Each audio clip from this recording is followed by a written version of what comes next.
Politically Georgia Podcast is your essential news source, providing in-depth analysis and reporting from Peachtree Street to Pennsylvania Avenue. Listen to the Atlanta Journal-Constitution's trusted veteran political voices, now streaming 5 days a week. Hosted by Greg Bluestein, Bill Nigut, Tia Mitchell, and Patricia Murphy. Tune in weekdays at 10 a.m. on WABE 90.1. Stream at ajc.com/podcasts. News and analysis 5 days a week from Politically Georgia Podcast.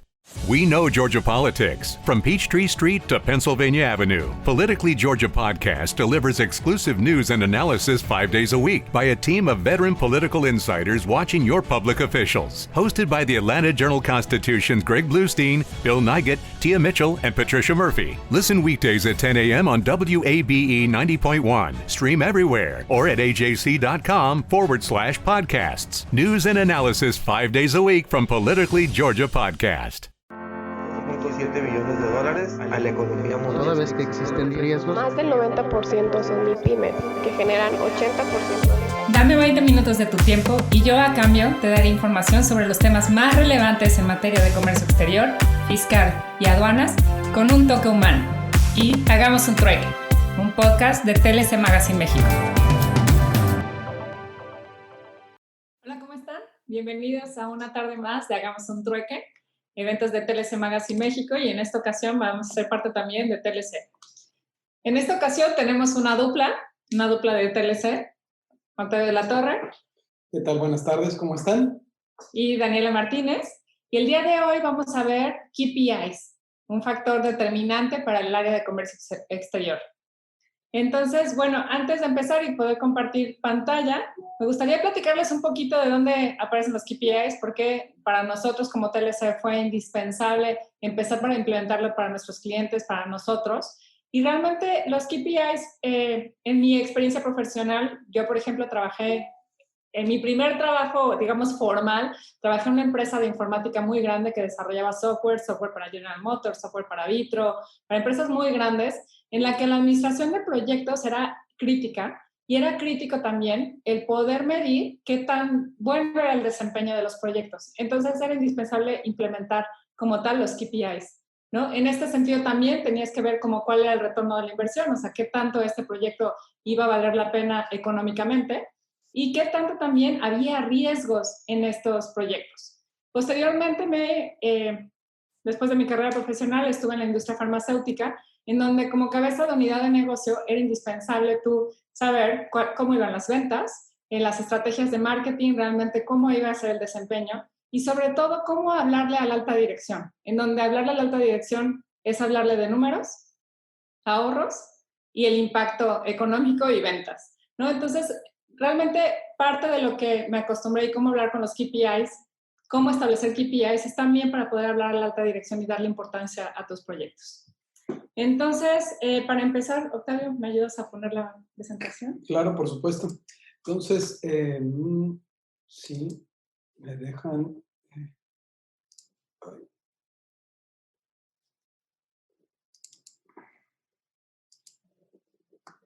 Bueno, después, mientras Octavio pone la pantalla, después por azares del destino, yo digo que del destino y del amor, ¿no? Me involucré en el área de comercio exterior, en donde realmente vimos que para mí fue un tema apasionante todo el área de comercio exterior.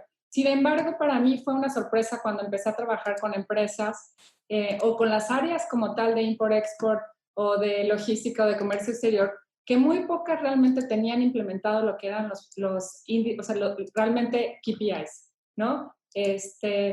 Para mí eso también me di cuenta en la que le dan muchísima importancia al área de finanzas. Normalmente tienen empresas o asesores, las áreas de finanzas, las áreas de impuestos, en donde le invierten muchísimo, pero a veces el área de comercio exterior se queda a un lado, ¿no? Realmente se enfocan como un área operativa y no tan estratégica.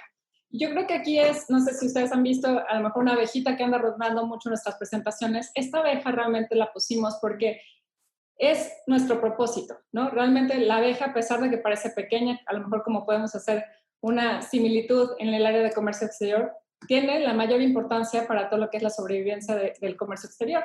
Sin la abeja, la ecología, realmente no podemos subsistir porque es responsable de todo lo que es la continuidad de las especies florales. Y entonces también en ese sentido no podríamos subsistir sin ella. Y por eso también considero que en México no podríamos subsistir sin el comercio exterior. Entonces de ahí viene la abejita. Listo.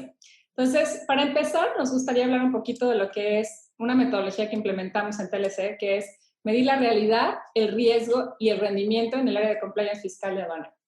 De hecho, esta metodología surge después de varios años. O sea, es cuando nosotros iniciamos como firma en el primer lustro de este siglo, pues gran parte de lo que nos enfocábamos nosotros era única y exclusivamente en la materia de contienda, de litigio. De hecho, en algún momento fuimos uno de las firmas que mayor número de defensas llevó, ¿no? en aspectos relacionados con créditos fiscales vinculados con el comercio exterior y aduanas, y pues también traíamos un buen récord en cuanto a procedimientos de cancelación de patentes, suspensiones, y ahí fue donde surge el grupo como un grupo totalmente de litigio, de contienda, de aplicación estricta de la norma y de la ley. El tiempo nos llevó a que, bueno, la materia legal, pues los procedimientos, los tiempos están establecidos dentro de la propia norma. Entonces, como la estructura mental como abogados, pues se daba en cuanto a que si ganabas o perdías. No existía un intermedio, ¿no? Era, sacabas una resolución favorable o parcialmente favorable, agotabas los procedimientos y eso derivaba en que se determinara la ilegalidad o la inconstitucionalidad de algún acto de autoridad o de alguna norma. Entonces, no había digamos, si era blanco y gris. Con el tiempo, dentro del grupo, comenzamos a implementar una serie de servicios que se dieron de un crecimiento orgánico. Era que nos preguntaban una consulta, la relación con una norma, la aplicación de una ley, y con el tiempo nos empezaron a pedir también que los apoyáramos en cuanto a la debida interpretación para lograr en muchos de los casos de manera satisfactoria que pudieran ustedes tener sus permisos, sus autorizaciones, sus padrones, los padrones sectoriales. Estoy hablando del primer lustro de este siglo. Obvio está en que muchos decían, oye, pues está bien fácil. Si las normas te dicen cómo hacerlo, no hay necesidad de que le pidas a nadie que te ayude a hacerlo. La realidad es que, pues, si no tienes el desarmador del tamaño que se requiere y no sabes qué tornillo mover, pues posiblemente eso te lleve a un desenlace que en términos de continuidad de negocio te pueda afectar, porque te va a ser costoso no contar con una autorización o con una certificación. Esto se da mucho por la complejidad en cuanto a la norma ha venido creciendo. Con el transcurso de los años, se implementan en México una serie de disposiciones relacionadas con estándares de seguridad en la cadena de suministro. De ahí, ¿no? Daniela ya participaba con nosotros, empezó a transformar la visión que teníamos dentro del grupo, bueno, hasta el logotipo, las presentaciones, la forma de tratar de darles a ustedes la información de tal manera que pudiéramos, en vez de hablar y de leer y recitar un artículo, tratáramos de buscar las palabras más sencillas para que ustedes pudieran comprender lo que ese artículo significa y cuál es la consecuencia que genera. Y para nosotros mentalmente ponernos en ese switch de no nada más pienses en si se gana o se pierde, sino piensa en las consecuencias, ¿no? Pues nos llevaba a ver la vida en materia de negocios de una forma distinta. Toda vez que la mayor parte del equipo en ese momento venía del Servicio de Administración Tributaria. Y cuando uno está en el SAT, que es la mejor escuela que puede haber, porque ahí vives y ves las cosas en la primera línea, ¿no? Y aprendes los temas y entiendes de dónde vienen las disposiciones, pero también en el momento en el que tú sales del Servicio de Administración Tributaria, tiene que pasar un proceso que yo le llamo, con mis amigos y con todo respeto, de desintoxicación. Y ese te cuesta un chorro de trabajo. Te cuesta mucho trabajo quitarte la gorra, ¿no? Y ponerte la otra y empezar a pensar fuera de la caja, del otro lado de la norma, en cuanto a que efectivamente existe la buena fe, en cuanto a que efectivamente existe la intención del debido cumplimiento, en cuanto a que las empresas hacen hasta lo imposible para lograr el objetivo de mantener sus estándares. Y de ahí también vimos la parte de que no nada más era defensa. O sea, realmente vemos el costo que tiene una empresa cuando tiene una visita domiciliaria, cuando hay una revisión de gabinete, cuando tiene un PAMA. Entonces, realmente el enfoque de comercio exterior para realmente transformarlo, nos teníamos que enfocar en la parte de prevención, en la parte de buscar el cumplimiento. Así es. En ese momento, pues por parte yo creo que la historia es importante porque me gusta, porque estamos como que no descubriendo, pero estamos haciéndoles un poco de lo que creamos entre todo el equipo de TLC.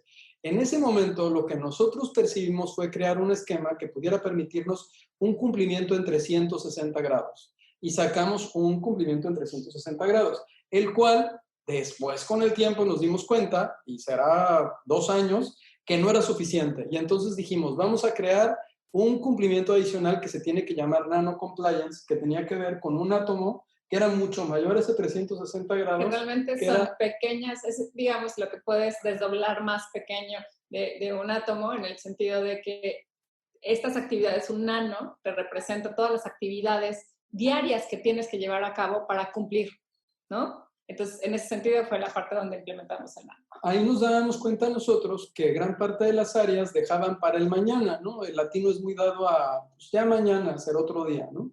O te come la operación, ¿no? Yo no creo tanto que lo dejas a un lado, sino que realmente estás tan metido, si eres una agencia aduanal, estás tan metido en la operación, si eres una empresa, si estás en el área de import-export, estás metido realmente en que hagas el cruce, ¿no? En llenar el anexo 24, pero pocas veces te paras atrás para realmente medir cuál es el desempeño, para realmente ver cómo estás cumpliendo.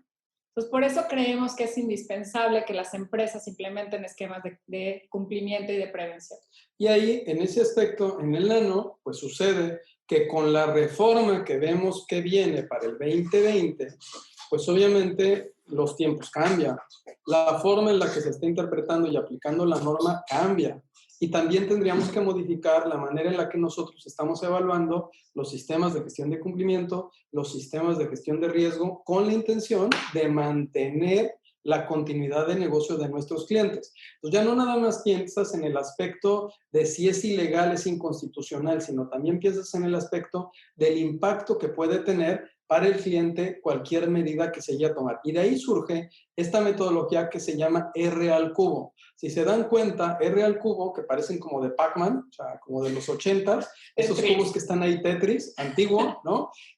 Son 3 Rs. Es realidad, riesgo y rendimiento. Para nosotros, si cumplimos esas 3 Rs y las llevamos a detalle, paso a paso, podremos contar con un estado de cumplimiento, si no acierto óptimo, sino un estado de cumplimiento que nos permita por lo menos sortear cualquier eventualidad.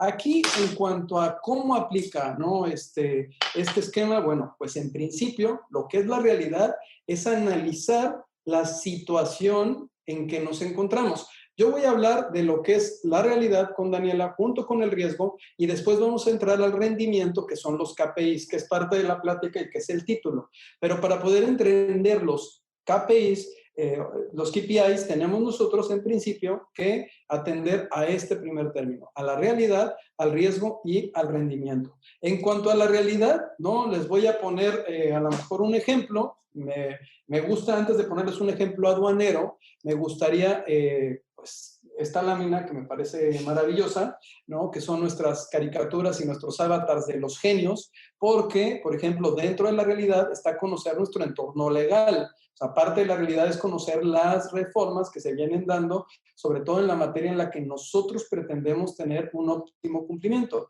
Aquí esta reforma fiscal, que es la del 2020, es una reforma que se consolida, que ya se encuentra implementándose y que no sé si ustedes se han dado cuenta, pero ha generado frutos. Tan ha generado frutos que en el informe semestral del Servicio de Administración Tributaria, creo que el único negocio que creció fue el del SAT, porque ellos sí crecieron en estos 6 meses. Y a lo mejor nos podemos voltear a ver y decir, oye, pues ¿de dónde? Pues miren, ¿no? Ante la pandemia y toda la situación de contracción económica, el SAT sí logró tener un crecimiento, de lo que haya sido, pero tuvo un crecimiento. ¿Y a costa de qué? Pues a costa de las facultades de comprobación que implementó. Esas facultades obviamente tienen que estar dentro de un marco normativo. O sea, aquí pueden ver de manera gráfica, digamos, lo que primero tendríamos que atender nosotros, cuál es mi realidad. ¿Qué me aplica de todas estas modificaciones? ¿En qué actividades voy a sentirme vulnerable y qué actividades voy a desarrollar con la intención de evitar una contingencia que pudiera afectar la continuidad de negocio, incluso mi libertad?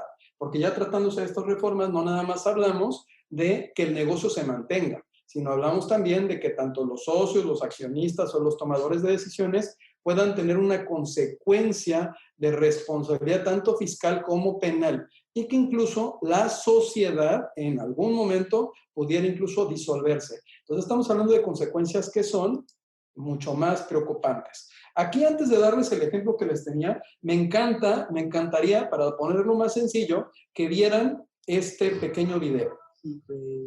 ¿Qué? ¿Se escucha? Sí nos escuchan junto Más con o el... menos. The answer, money mission. Ripping off Wall Street is one thing. Ripping off Middle America is another thing. The system takes our best and brightest people, and they get paid outlandish sums to look the other way. It's hard to not be moved by the hardship that these companies impose. Politically Georgia Podcast is your essential news source, providing in-depth analysis and reporting from Peachtree Street to Pennsylvania Avenue. Listen to the Atlanta Journal-Constitution's trusted veteran political voices, now streaming 5 days a week. Hosted by Greg Bluestein, Bill Nygut, Tia Mitchell, and Patricia Murphy. Tune in weekdays at 10 a.m. on WABE 90.1. Stream at ajc.com/podcasts. News and analysis 5 days a week from Politically Georgia Podcast. The poster boy for hiking drug prices. This was Wall Street at its worst, funding a drug company at its worst. Not funny, Mr. Torelli. People are dying, and they're getting sicker and sicker. These banks, they move millions for the cartels. The kidnappings, the extortion, the murders, all of that has to do with the money. We may be looking at the largest systematic corporate fraud in history. It is clear there then. Como podrán ustedes ver, ¿no? Este video, que es un documental, nos habla de distintas realidades, de distintos eventos que han venido sucediendo en la historia, los cuales han tenido una consecuencia, dentro de los que se ha visto retado los esquemas de cumplimiento, se han visto retadas las leyes, se han visto retados los negocios ante este tipo de eventualidades. Esto forma parte de la realidad, esto forma parte de la historia en la que estamos viendo nosotros y de cómo la manera en la que construimos nuestra realidad para llegar a nuestro riesgo y definirlo y poder limitar o delimitar nuestro rendimiento tiene que estar basado en los hechos, en lo que estamos viviendo en el momento y en la manera en la que se vienen modificando. Yo aquí, por ejemplo, les pondría un ejemplo de realidad. O sea, es una realidad actual y que la tratamos en la mañana con Gabriel Béjar y con los clientes de TLC. Es el tema, y con Alejandro va a estar aquí, que es de empresa certificada IMEX, cómo se viene construyendo la manera en la que las empresas se están comenzando a autocorregir respecto a un derecho relacionado con una certificación de IVA y IEPS, ¿no? Una situación que se da no a través de una ley, porque en la ley del impuesto al valor agregado se establece que se va a tener que causar y enterar el crédito fiscal que así se determina vinculado con el IVA, siempre y cuando se puede ver una excepción en cuanto a las empresas que se consideren certificadas.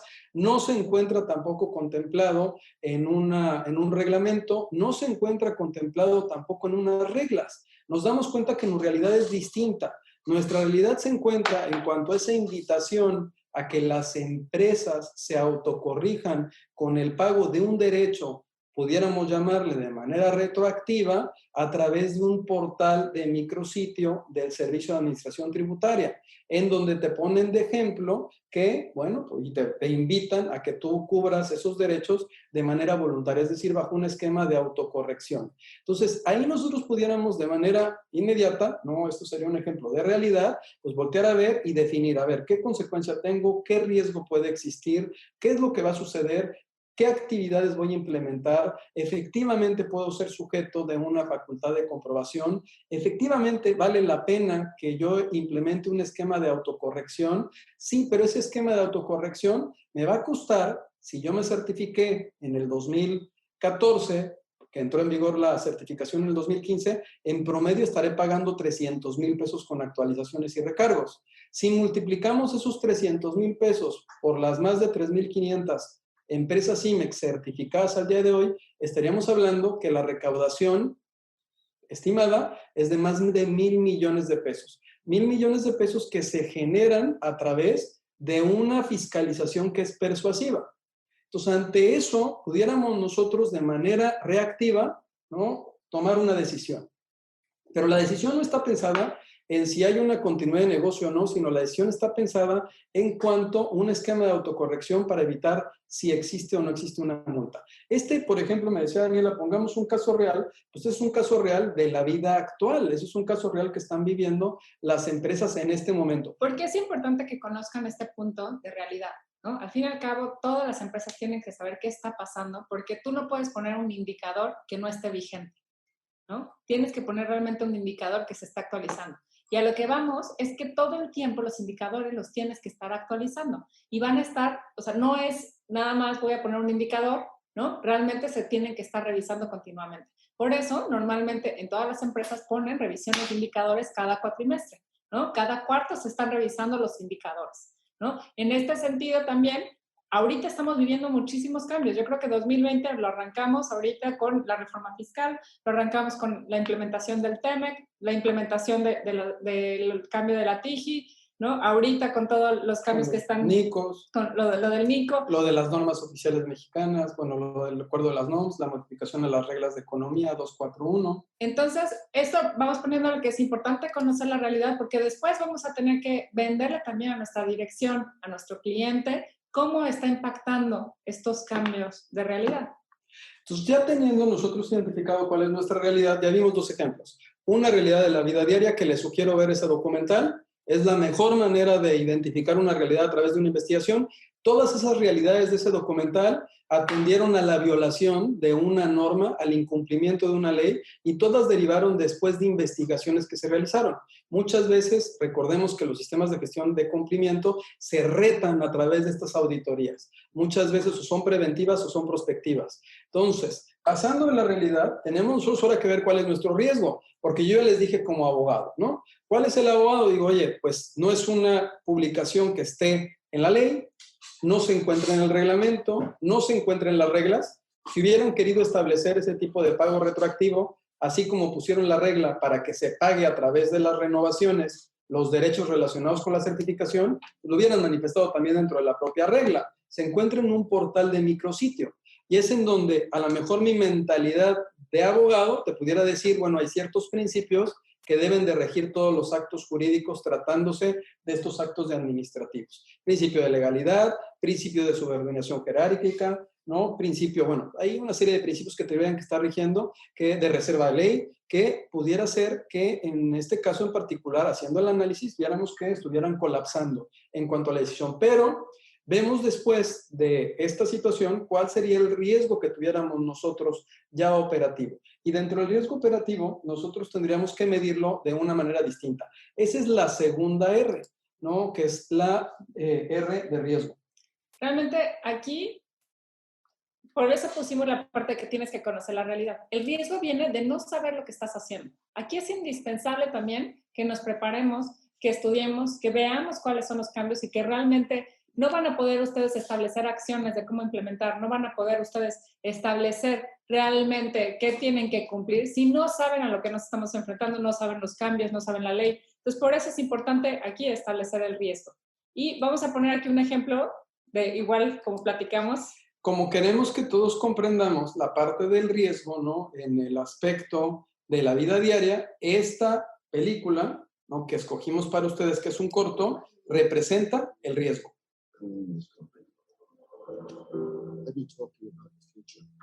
Les recomiendo ver esta película.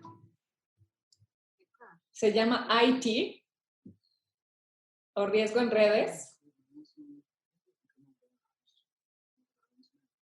Y les voy a platicar un poquito de qué se trata para que la vean. Básicamente, ahorita hablando de toda la tecnología, una persona implementa como tal todo lo que es, ya saben, Alexa y todo lo que es la tecnología en su casa. Invita a una persona, no cumplió como los requisitos de contratación de, como serían de CityPad, ¿no? De realmente hacer un background de la persona, contrata a una persona, le hace un cambio de la empresa, lo mete a su casa y en ese sentido vive un riesgo y le empiezan a cambiar los passwords de de su computadora, los passwords de los servidores, los Bueno, passwords. empiezan a tirar los aviones. Él se dedica, él es dueño de una empresa de aviones y entonces empiezan hasta a modificar los sistemas de los aviones y los empiezan a tirar. Entonces, él empieza a jugar con todo lo que tiene que ver con los sistemas. Entonces, para nosotros, ¿no? Que a lo mejor se puede poner una analogía con el comercio exterior, en ese sentido, todo lo que es aquí los sistemas, es como para mí es muy fácil poner Alexa y controlar la luz con Alexa y la entrada con Alexa, ¿no? Y todo lo que es, a lo mejor lo estoy controlando con Alexa, pero no conocemos realmente los riesgos que podría implementar que alguien se meta a nuestras redes. Y lo mismo puede ser con el comercio exterior. Si no conocemos realmente al final qué puede pasar si yo no tengo el control, si no yo no investigo quién puede tener control realmente del comercio exterior, ¿no? Es aquí el impacto que tenemos que medir. De hecho, aquí pues sería un ejemplo claro de un análisis de riesgo que falló. Y es donde pudiéramos decir, caras vemos, proveedores no sabemos, ¿no? En términos, por ejemplo, de nosotros, en cuanto a los proveedores o los clientes vinculados con el Código Fiscal de la Federación y con el artículo 69B. O sea, incluso en la afectación que podemos tener en la continuidad de nuestro negocio en cuanto a una devolución de impuestos, ¿no? Los efectos que le demos a algún comprobante fiscal, o sea, incluso hasta el riesgo que tenemos en algún caso de incurrir en alguno de los delitos que se modificaron a través de la reforma para generar un esquema de prisión preventiva de oficio. Pues en este aspecto, ¿no? Es como la película nos da esos elementos para poder darnos cuenta que debemos de contar con un análisis de riesgo que nos permita, por supuesto, identificar que estamos haciendo de manera correcta. Sí, por ejemplo, ahorita la implementación como tal del TEMEC, ¿no? O sea, si no realmente no medimos cuál es la certificación de origen, si no medimos realmente dónde va a implementar, pues puede tener una consecuencia grave en un futuro, ¿no? Entonces, aquí es donde tenemos que medir, ok, por ejemplo, lo platicábamos en la mañana, hay un punto de anticorrupción, ¿no? Que te dice que tienes que implementar. Y yo le decía a Octavio, oye, pero pues eso a lo mejor es un nice to have, una certificación que va a ser buena tenerla. Y me dijo, no, señor, ¿por qué no? No, porque finalmente es algo que estás obligado a cumplir por las consecuencias que puedan existir. En el tema, por ejemplo, del TEMEC, mañana vamos a tener una plática nos invitó el gobernador de Guanajuato a dar una plática del TEMEC en cuanto al capítulo laboral y la parte agrícola, ¿no? Entonces, en el aspecto laboral, por lo menos, pues tenemos que voltear a ver una serie de condiciones para las cuales requerimos hacer una autoevaluación, porque ya no nada más van a estar sujetos a este capítulo, a su cumplimiento, los exportadores, sino también la cadena. Y la cadena me refiero no nada más a los que transforman bienes o a los que resguardan bienes, sino también me refiero a los que están prestando servicios. Y es aquí donde nosotros entramos, obviamente, a la tercera R. Espero que no vayamos tan rápido, porque estas 3 R's, pues, fueron, Es que es un tema muy largo, quisiéramos ver todo. Es un tema muy largo, estamos tratando como de dejar algunos tips. Si tienen algún comentario, duda, por supuesto que les ayudamos a desarrollar sus KPIs, por supuesto le echamos la mano, ¿no? Sí. Pero ya que nos vayan diciendo, porque por ejemplo, para Gabriel Bejar, que es agente aduanal, exagente aduanal ya en retiro, un gran amigo, pues hay una manera de trabajar sus indicadores de rendimiento. Así como para Alejandro Alcalde, hay otra forma de trabajarlos, como por ejemplo Elvia Cohen, que forma parte de nuestro equipo de desarrollo de negocios, tiene otra manera de generar sus indicadores de rendimiento. Y bueno, esta frase... No, y de hecho también aquí es muy importante esta frase. Lo que no se puede medir, no se puede mejorar. Y es el punto donde yo le decía a Octavio, a ver, espérate, ¿no? O sea, para mí, cuando yo vengo de grandes corporativos en donde medir, y también lo entiendo, en donde medirle el desempeño, medir los indicadores es parte literal de tu vida laboral, es muy fácil pensar en indicadores. Pero también cuando tú vienes a lo mejor a una empresa donde no está, o a un área de comercio exterior donde no estás acostumbrado a poner indicadores, primero es, ¿de dónde saco la información para medirlo? ¿Cómo puedes obtener la información? ¿No? O sea, son como lo que nos vamos a estar enfrentando, ¿no? 2, la gente a veces no está acostumbrada a medirla, ¿no? Si yo puedo empezar, por ejemplo, cuando empezamos en la parte legal y decir, oye, quiero saber cuánto tiempo se están tardando los asuntos en resolver. Dificilísimo. Medirnos a nosotros en nuestra estructura mental como abogados fue un reto, Fue un reto. O sea, sentarnos, ¿no? Yo le decía, Octavio, o sea, se tarda a lo mejor un asunto 2 años. Yo como dueño, en verdad estaría histérica. O sea, ¿qué va a pasar con mi mercancía? ¿Me la voy a obtener o no? Para mí ya, eso ya es perdido. Entonces, también fue el punto de decir, ¿cómo nos podemos medir? ¿No? 1, a ver qué porcentaje de solución de asuntos tienes. ¿no? Y en ese momento, pues sí, todos, la verdad es que estábamos 100% de resoluciones ganadas, ¿no? Pero en sí, aquí era, ¿qué riesgos tenemos? Entonces, cuando empiezo a cuestionar las áreas me empezaron a decir, oye, es que tú piensas que yo no trabajo, ¿no? O sea, empezaron a decirnos, me estás cuestionando que no trabajo. Y aquí fue un punto en el cambio cultural. Y aparte era gruesísimo, Ale, que vi que te reíste, pero te voy a decir qué pasaba. Traíamos más de 7,800 asuntos activos en materia aduanera y no habíamos perdido uno. Entonces, imagínate que voltees con el escuadrón de abogados y que le digas, oye, es que quiero implementar estos indicadores y voltearon a ver, ¿qué no te basta con que gane? Y el tema es que estás midiendo que trabajo no, pero estoy presentando en tiempo, no se me ha ido ningún vencimiento. Espérame, es que ya entran una serie de ajustes muy interesantes para poder medir el rendimiento de las áreas. No nada más es si ganas o pierdes, sino hay otros factores que deben de ser contemplados. También les voy a platicar, les vamos a compartir un poquito. También había con algunos clientes en donde hacíamos auditorías preventivas, pero los clientes no veían diario qué podían estar midiendo, ¿no? Entonces les entregábamos un resultado y yo me lavaba las manos. Entonces aquí realmente fue involucrarnos. ¿Qué puedo medir en el comercio exterior? ¿Cómo puedo medir el rendimiento de las áreas?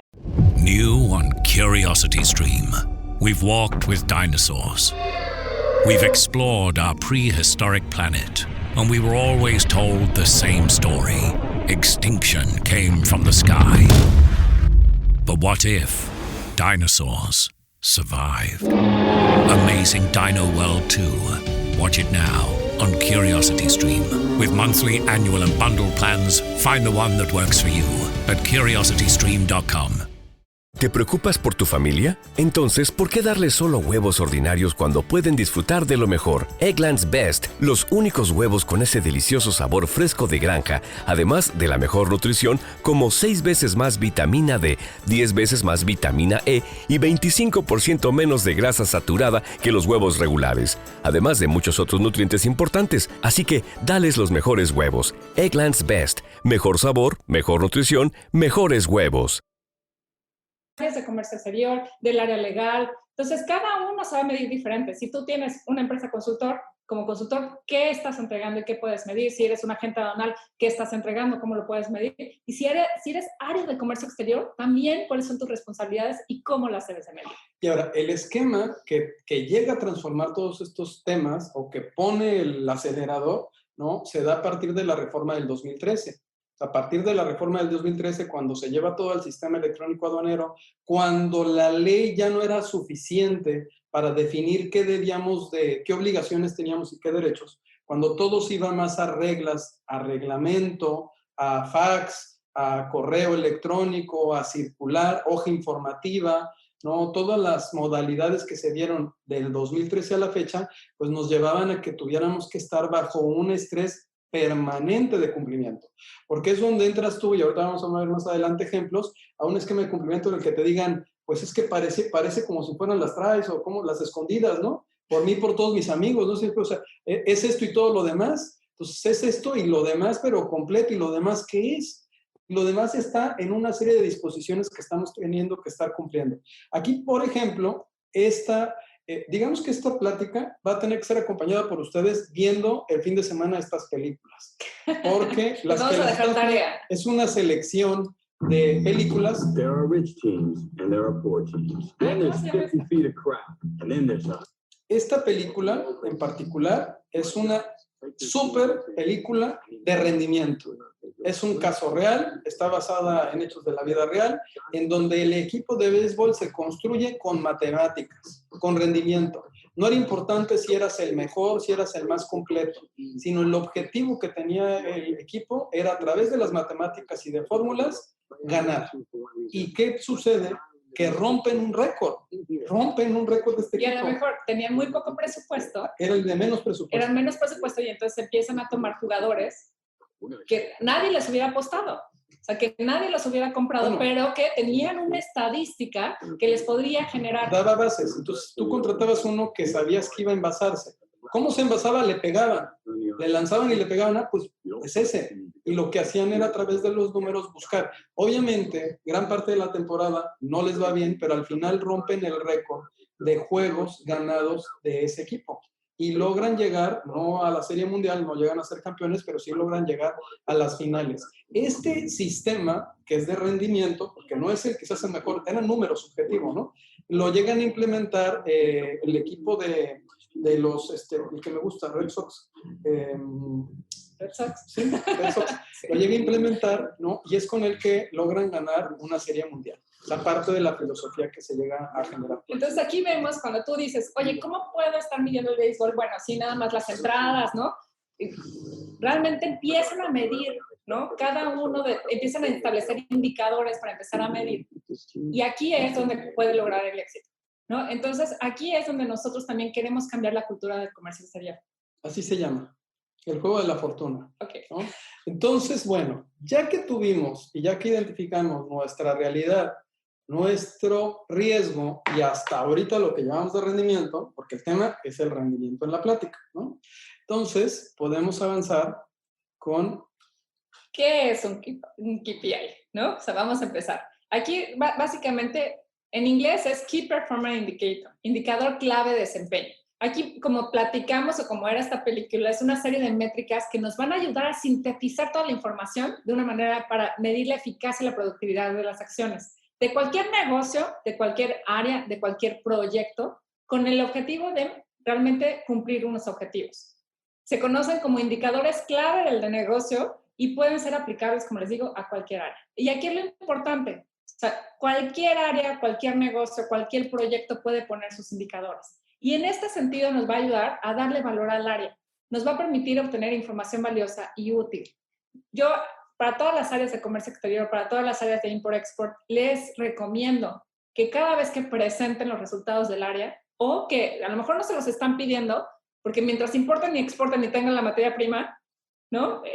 No les dice nada, ¿no? El almacén está reportando por ustedes o el área de finanzas está reportando por ustedes. Yo en ese sentido invito a que realmente implementemos los indicadores de desempeño y que los presentemos a la alta dirección. También nos va a ayudar a analizar los proyectos. En este sentido, pues, llamémoslo certificaciones, llamémosle IMEX, llamémosle como lo quiere el proyecto, para determinar los efectos que está teniendo y también para tomar decisiones. Aquí también tenemos que darle un sentido que el área de comercio exterior es crítica y aquí el switch es lo que tenemos que cambiar. ¿Qué pasa si una empresa no implementa o no está midiendo el área de comercio exterior? Actualmente, como están cambiando las leyes, si no implementamos medidas de desempeño, en algún momento la podemos regar. En algún momento no medimos este riesgo y la podemos regar y por lo tanto perder una certificación que nos va a costar millones de pesos, perder un padrón de importadores, por lo cual va hasta poder una empresa dejar de importar y exportar, ¿no? A que normalmente, por ejemplo, las maquilas a eso se dedican, ¿no? Entonces, aquí es la manera de que lo podemos medir. ¿Cómo debo de establecer un KPI? Esto es como una mnemotecnia que es muy, muy fácil, es SMART. S de específico, todas las son en inglés, pero es de específico, M de medible, A que sea alcanzable, R realista y T en tiempo. Específico es, no, normalmente yo he visto objetivos que son un chorro enorme, ¿no? Vamos a lograr que, no, aquí tiene que ser muy específico, es una manera muy clara de hacerlo. Medible, siempre tenemos que ponerlo, yo les sugiero que si van a presentar en alta dirección, siempre hablemos de dinero. ¿Cuánto me va a generar este proyecto? ¿Cuánto me va a costar? ¿No? Tratemos siempre de convertirlo en dinero, en tiempo o en ahorros, ¿no? ¿Cómo lo puedo medir? Y ojo, van a haber algunos KPIs que van a ser para la alta dirección, pero otros también que vamos a ponerlos para ver cómo funciona el área. Otro que sean alcanzables. Hay unos que dicen, oye, ¿sabes qué? Yo quiero crecer las exportaciones en un porcentaje enorme, que no tienen ni al caso, realmente tienen que poner las que son alcanzables y por lo tanto también realistas. Están la A y la R están completamente ligadas y en tiempo, siempre poner en un lapso de tiempo, ¿no? Que es lo mismo de los objetivos. Va a ser en un mes, en un año, en un cuarto, en 2 cuartos, ¿no? Siempre poner el tiempo. ¿Y cómo podemos empezar a establecer los KPIs? Lo que yo les decía, ¿no? Es muy fácil cuando tú estás en una empresa transnacional, que ya tiene los KPIs, ¿no? Que tú nada más los alineas a lo que te dice la dirección o el dueño, pero cuando tú los tienes que poner en tu área, caray, ¿cómo pongo los KPIs, no? Entonces, primero aquí es, por ejemplo, en comercio exterior es, analicemos las certificaciones y los permisos que tenemos. ¿Qué impacto tienen? Analicemos los proyectos que se están llevando a cabo, certificaciones, CIFIPAT, OEA, ¿no? ¿Qué proyectos estamos haciendo en la empresa? Analicemos los riesgos como lo platicamos. Por eso era muy importante que les platicáramos cuáles van a ser los riesgos. Las obligaciones. Si no conocemos las obligaciones, aquí es, ¿por qué? Porque sin esto no voy a poder continuar con este proyecto. Tengo que conocer cuáles van a ser las obligaciones y tengo que estarlas midiendo. Porque si no las mido, en algún momento, una, no las puedo mejorar, otra, puedo regarla en esa obligación. Por ejemplo, aquí, ¿qué generación de ahorros puedo tener? Generación de personal, generación de tiempo, ahorro en tiempo, ahorro de personal, ahorro de recursos, ¿no? ¿Cómo puedo generarle mayores ahorros? Analizar mejoras y acciones preventivas también es parte de los KPIs. ¿Cómo puedo generar mejoras y acciones preventivas?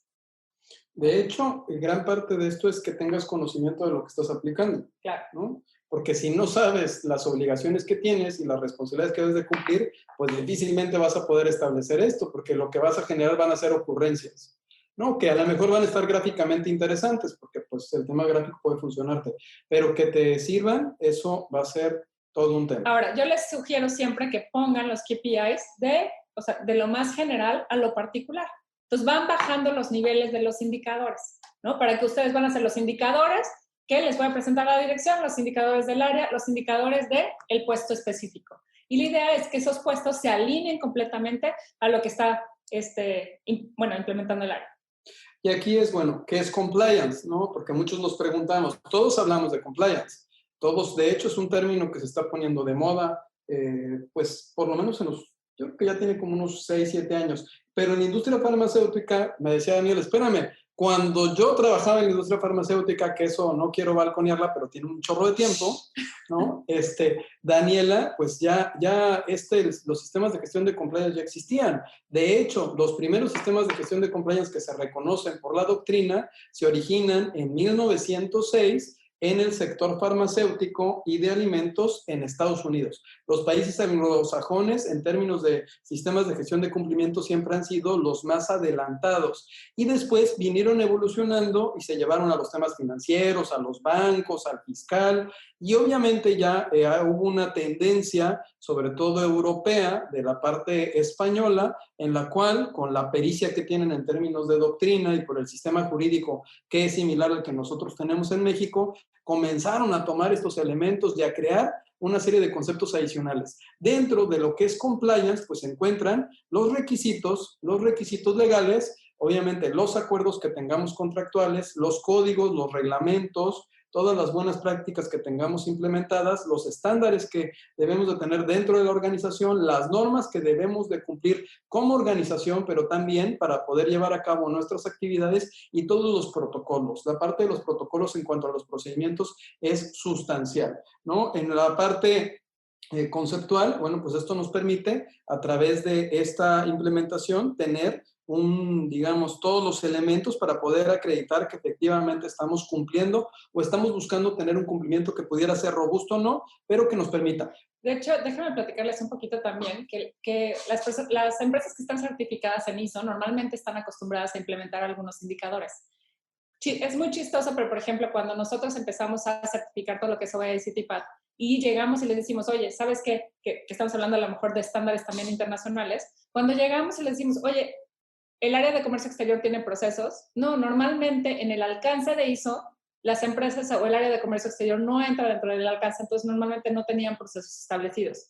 Entonces ahí es donde también nosotros tenemos que subirnos en nuestros estándares internacionales de ISO para poder establecer también los procedimientos, la manera en la que la organización trabaja, establecer procesos y cómo medirlos. De hecho, es muy interesante porque el tema del cumplimiento en el aspecto de comercio exterior y aduanas se transforma, ¿no? Y se le toma fortaleza a través de la certificación de IBEX y a través de la complejidad para poder mantener un padrón general de importadores, un padrón sectorial o lograr un permiso o una autorización. Y es cuando las empresas, yo recuerdo una en Agua Prieta, hace muchísimos años, que estaba no voy a decir con quién, porque ni de qué origen era, porque van a saber qué empresa, y me decía, oiga, es que usted ¿cuál es su propósito? ¿A qué se dedica? ¿Cuál es su actividad preponderante? No, pues producir. Bueno, le preguntaba, ¿y si el día de mañana le cierran la frontera y la aduana, qué pasa? Pues quiebro.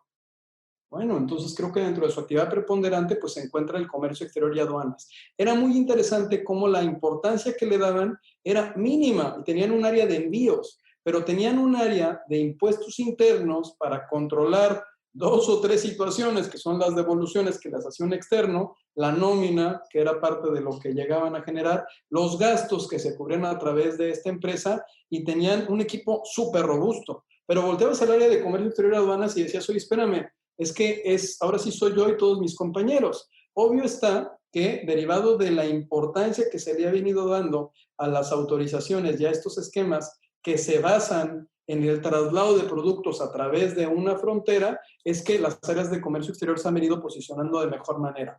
Aquí, por ejemplo, ¿no? Es un ejemplo bien sencillo, ¿no? Y está sencillísimo, ¿cierto o no? Porque este sería un panorama de cumplimiento fiscal con proveedores. Y es una parte, ¿eh? Esto nada más es 69, con Secretaría de la Función Pública, con Secretaría de Economía, con listas negras, y nada más estoy hablando del aspecto de los proveedores. Y esto se tiene que hacer, ¿qué creen? Diario.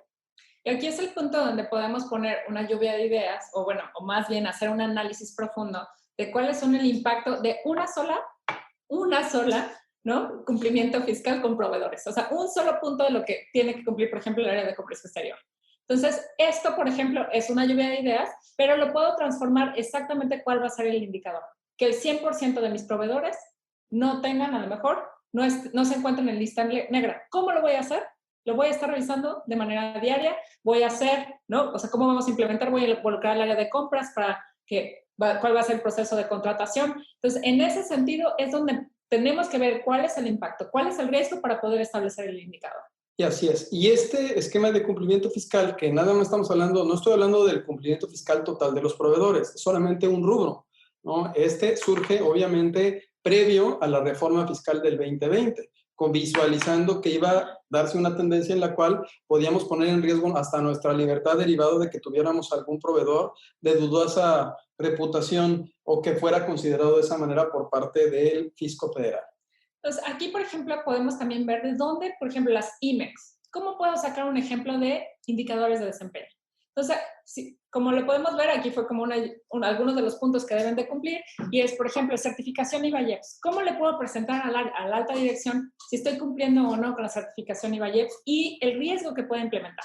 Para empezar, sacamos un punto numérico, ¿no? ¿Cuál es el monto de ahorro del, digamos, no pago del IVA en ese momento? Del crédito fiscal que se genera. Que realmente no es ahorro, pero realmente sí es, digamos, un punto del monto en el flujo que no va a poner la empresa.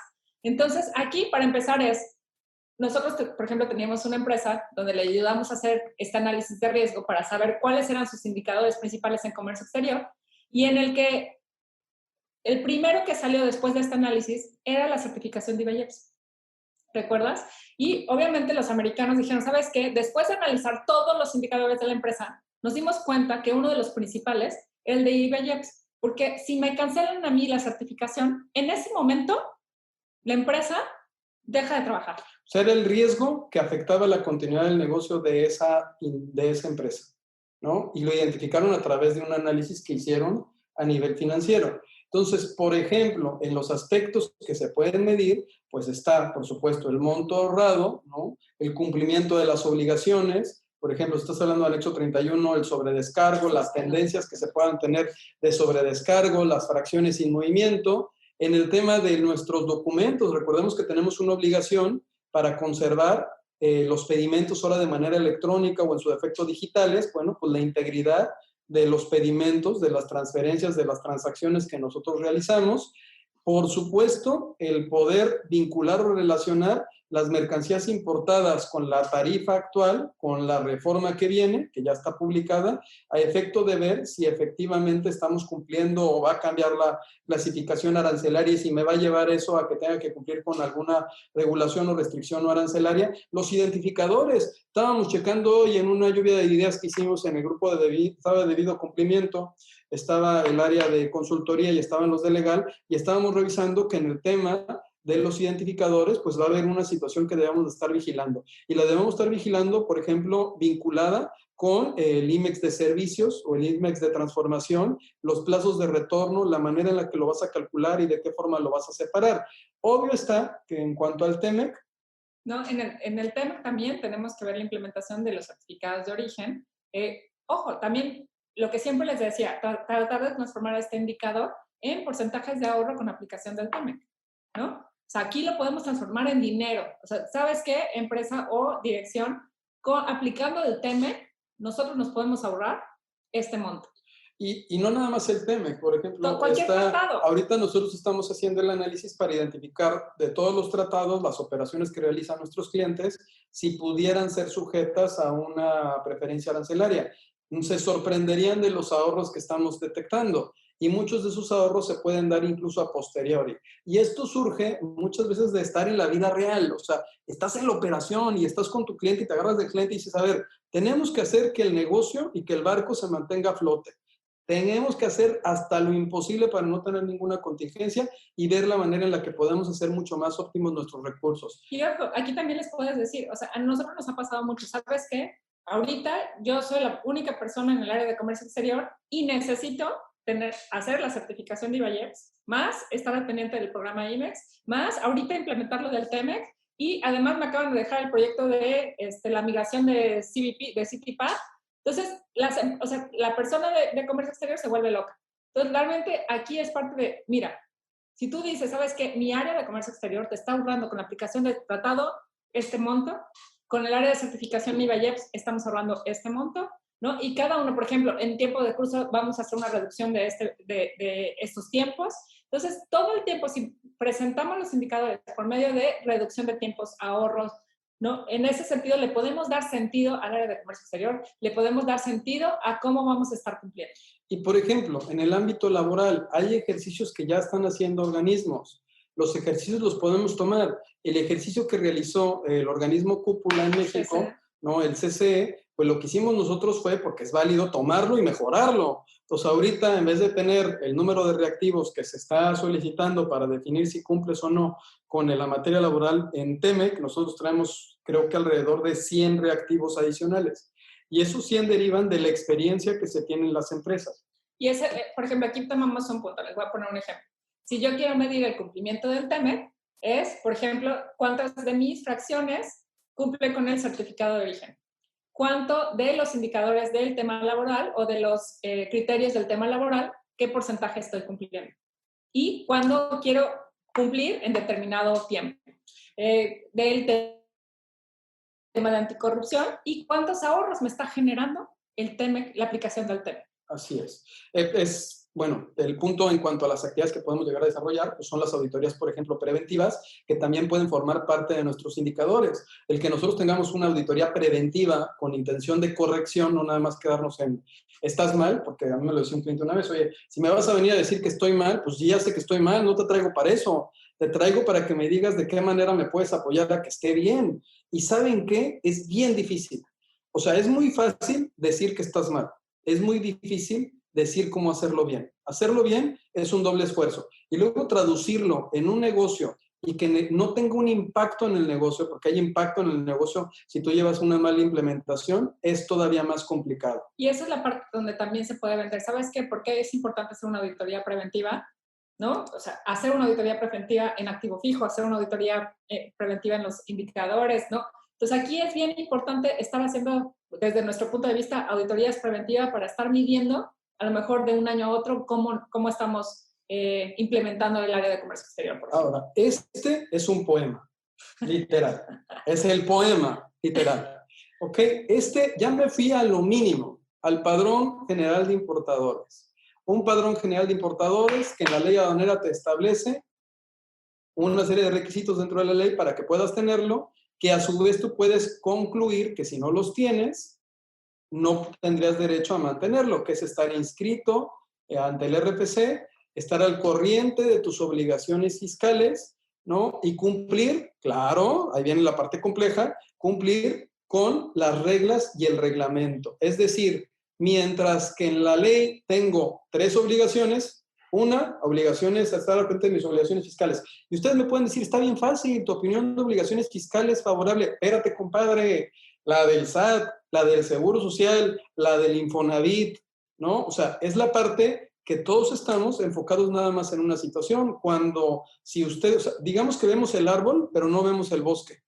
Y es importante que veamos el bosque. Para ver el bosque, pues obviamente requieres también de buscar personas con las cuales digas, oye, compleméntame, amigo, porque es muy difícil en esta materia conocer todo. Y nada más en términos de obligaciones fiscales, de acuerdo a la que establece la ley aduanera, las obligaciones fiscales, no les puedo decir que sean ilimitadas, pero no se reducen nada más a las que están en la ley aduanera y al cumplimiento a la opinión de obligaciones fiscales favorables. Yo por eso invito a las empresas que realmente tienen un contralor, que el contralor tenga conocimientos también de comercio exterior, ¿no? Normalmente los contralores nada más se enfocan en el área fiscal, sin embargo también es muy importante que conozcan realmente el área de comercio exterior. Nosotros hemos visto en los contralores con los que trabajamos que se han venido integrando, sobre todo porque la forma en la que se les presentan los indicadores les genera y les llama la atención y empiezan a voltear porque lo ven como un riesgo en la continuidad del negocio. Pero eso también tiene que ver con que nosotros presentemos algo de acuerdo al valor del trabajo que realizamos. Es bien difícil, bueno, no es difícil, ya lo estamos viendo aquí en los KPIs, sí, pero sí era complicado, porque ¿sabes qué pasabas y cómo mostrabas que trabajabas? Decías, aquí están los expedientes, mira, licenciado, ahí están todas las copias, y un chorro de carpetas, ¿no? Que nadie entendía ni qué decía, y tenían un sistema que le estaban picando, y las llamadas con los agentes aduanales, y el manejo del manejo del transporte. Y atrás de una computadora, y te habían sentado 8, si no 7 por 24 sentado en la computadora. Espérame, ya se transformó la manera. Aquí lo vemos. Obligaciones fiscales de acuerdo con la ley aduanera para padrón de importadores, estar inscrito en el RFC y el poema de poemas. Cumplir con las reglas y el reglamento. En este caso, estamos hablando de más de 46 obligaciones que a su vez se desdoblan en otras obligaciones, porque gran parte de esas obligaciones te hablan de otras situaciones que deberías de estar cumpliendo. Entonces, ¿qué debes de hacer, por ejemplo, para tener indicadores adecuados? Bueno, pues revisar, decíamos, Seguro Social, Infonavit, declaraciones de impuestos, pagos provisionales, obviamente atender las facultades de comprobación, porque es una causal de suspensión del padrón de importadores si tú no atiendes una facultad de comprobación y espérate, Dios Padre que te agarren que te cambiaste de domicilio y no avisaste en una facultad de comprobación porque te vas al bote, ¿no? O en su defecto, que no estés en facultades, pero que te cambies. O en su defecto, que en plena pandemia, ¿no? Recordemos que el SAT no suspendió más que por 28 días sus facultades de comprobación de manera física, pero que en plena pandemia no te encuentren, ¿no? Entonces ahí tienes una serie de contingencias en las cuales tienes que contar con indicadores. Y bueno, por último queríamos poner un ejemplo realmente de cómo poner un KPI a lo mejor de la vida real, ¿no? En este caso, por ejemplo, uno del área de comercio exterior, yo pondría como objetivo mantener la certificación de IVA-IEPS, ¿no? ¿Qué beneficio? Aquí es importante mostrarle cuál sería el beneficio para la empresa. El beneficio para la empresa, por ejemplo, es el no pago de IVA de 90 millones de pesos al año. Entonces ahí, cuando presentan eso, a la alta dirección se le abren los ojitos, ¿no? Y entonces dicen, ok, entonces 90 millones al año es lo que me va a costar en caso de que no la tenga. Entonces, en ese sentido, llamamos la atención y por lo tanto necesito disminuir mi sobredescargo. ¿Cómo? ¿Cómo lo voy a medir? Pues mi sobredescargo, que estaba, lo siento, díganle al Octavio que deje de estar jugando. Disminuir mi sobredescargo, por ejemplo, en esta empresa que tiene de 3.7 millones de pesos a 100 mil pesos. A lo mejor ahorita no lo voy a poner, ¿no? De manera al cero, ¿no? Pero lo voy a poner de 100 mil pesos. Y en ese sentido es alcanzable y es realista. Las otras, obviamente de aquí voy a desdoblar diferentes acciones que ahí van a ser las acciones que voy a implementar para poder lograrlo, pero esta es medible y en el tiempo para junio de 2021. Entonces, este es un ejemplo muy claro de cómo vas desdoblando todos los indicadores. Ojo, espérame. Siempre les pido que lo pongan en tendencia, que vayan midiéndolo cada mes, que me lo vayan midiendo cada cuatrimestre, ¿no? Y siempre con una gráfica de tendencia, ¿no? Por eso puse la grafiquita por allá. Y bueno, nosotros como tal, a nuestros clientes ya tenemos una plataforma en la que tenemos todos los indicadores de desempeño, ya tenemos una plataforma en donde realmente cada mes estamos midiendo cuáles son sus indicadores de desempeño y por lo tanto les medimos IMEX 360 grados su desempeño. Sí, que es muy interesante, porque para poder apoyar a las empresas requerimos un equipo de 8 personas. O sea, no crean que es el llanero solitario, no se puede. O sea, requieres alguien que te maneje bien consultoría, alguien que te maneje bien clasificación, trámites, la parte legal y la parte de debido cumplimiento. La parte de debido cumplimiento es un chorro de situaciones y de factores que requieren seguimiento puntual e incluso requieres administradores de proyecto. Entonces, cuando muchas veces hablamos, es que yo estoy implementando cumplimiento, volteas y dices, bueno, ¿y cuántos más? No, pues yo solito, espérame, compadre, o sea, no hay poder humano que te pueda, estoy hablando de una empresa pequeña, no estoy hablando de una gran empresa, porque aquí también hay algo importante. O sea, estábamos viendo que hay empresas que son IMEX certificadas, que son pymes o son medianas. También hay empresas de padrón de importadores que son pymes. Y el hecho de que sean pymes no quiere decir que no tengan que cumplir con las obligaciones que cumplen los grandotes. O sea, a lo mejor en tu nivel de beneficio es distinto, pero en tu estándar debes de cumplir. Y en tu estándar de cumplir es cumplir con independencia del tamaño o del nivel que tú tengas, ¿no? Entonces, pues los invitamos a vernos mañana en esta misma hora. Gracias por darnos 1 hora y media de su tiempo, que se alargó, y a cambio, nosotros vamos a tratar. Muchas felicidades, muchas gracias. Que tengan bonito día Hasta todos. mañana. Gracias por hacer este trueque. Hemos llegado al final del trueque de hoy. Muchas gracias por acompañarnos. Esto fue Hagamos un trueque vía Zoom, un evento de TLC Magazine México. Si te gustó esta plática, no olvides compartir cada evento con tus contactos, para que así continuemos esparciendo conocimiento y nos mantengamos actualizados. Encuentra todas nuestras pláticas a través de nuestra plataforma de educación en línea ingresando a www.tlcmagazinemexico.com.mx en la sección de cursos, donde podrás verlos nuevamente sin costo. Si estás interesado en algún tema específico, envíanos un mensaje a través de las redes sociales de TLC Magazine México y buscaremos un experto que pueda aclarar tus dudas. Esto fue Hagamos un trueque.